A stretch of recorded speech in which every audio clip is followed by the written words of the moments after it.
La difficulté de Stellantis, on en parle avec nos invités qui nous ont rejoints. Bonjour à vous et merci de nous avoir rejoints sur France Info. Jean-Pierre Mercier, vous êtes délégué militant Sud à l'usine Stellantis de Poissy, également porte-parole de Lutte ouvrière. Bonjour à vous. À vos côtés, Arnaud Aimé, directeur général France chez SIA Partners. Bonjour à vous. Bonjour. Et puis en face, donc François Roudier, secrétaire général de l'Organisation internationale des constructeurs d'automobiles. Merci d'être avec nous. Et Luc Bazizin, notre spécialiste des questions automobiles pour France Télévisions. Bonjour à vous.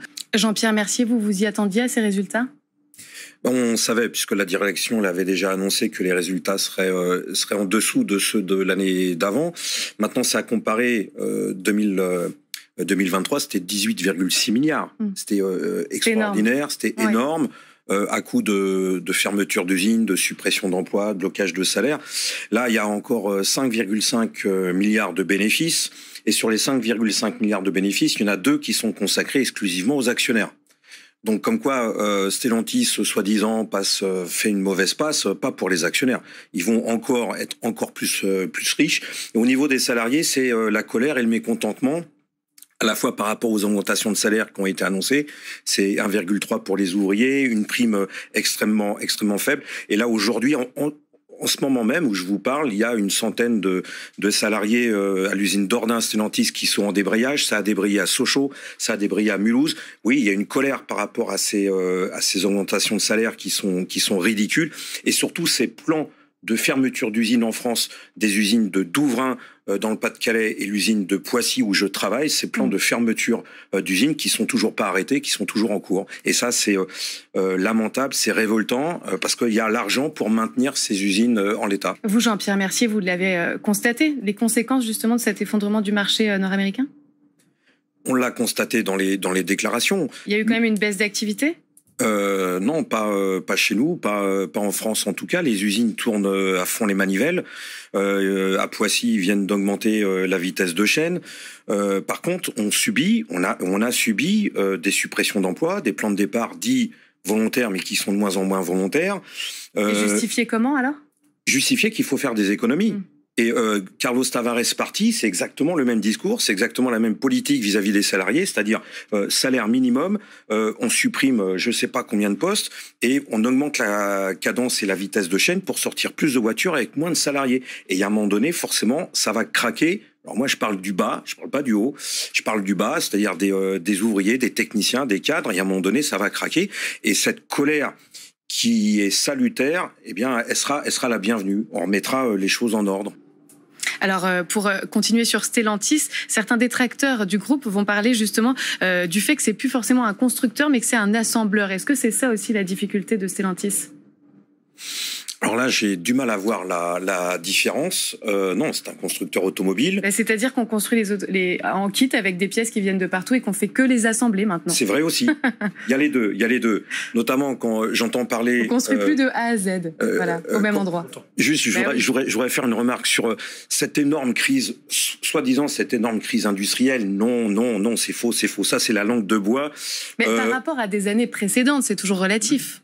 Au niveau mondial, l'année 2024 a connu une augmentation des ventes de voitures.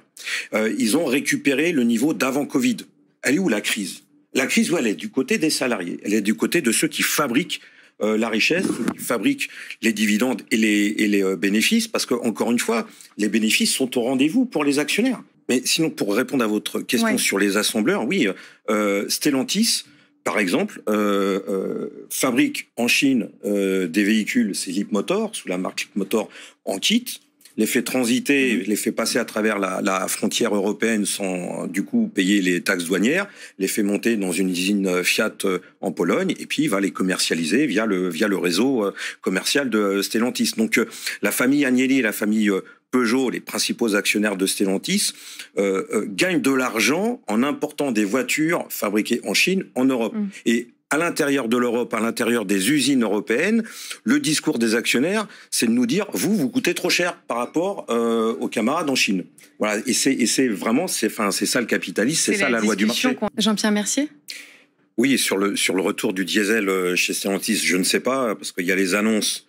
Et puis après, il y a la réalité. Mais ce qui est certain, c'est que cette fameuse transition énergétique vers l'électrique a été un énorme prétexte pour tous les constructeurs automobiles pour licencier, fermer les usines, toutes les usines de moteurs thermiques, de boîtes de vitesse, y compris. Alors là, derrière, vous avez une myriade de sous-traitants, d'équipementiers, Valeo, Bosch, MA France et compagnie qui ont fait les frais de ce bon vieux prétexte qu'il faut passer à l'électrique. Mais en fait, les constructeurs n'ont pas arrêté de fabriquer du thermique. Ils ont continué à fabriquer du thermique. Ils avaient les deux fers au feu, comme on dit.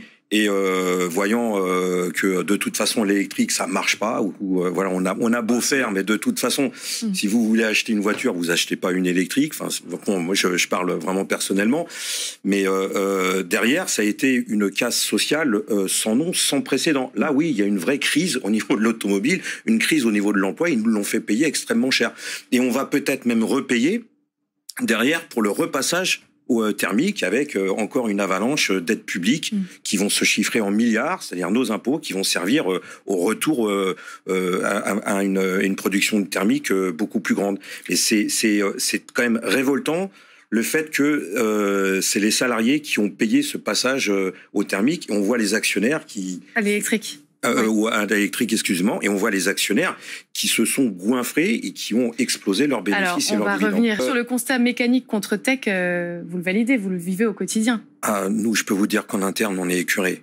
Écœurés d'apprendre à travers vos collègues, à travers les médias, scandale après scandale, 1 litre de PureTech, Takata. Il y a encore d'autres trucs qui sont sortis, mais c'est affolant, et c'est pas les salariés qui sont responsables pour le coup.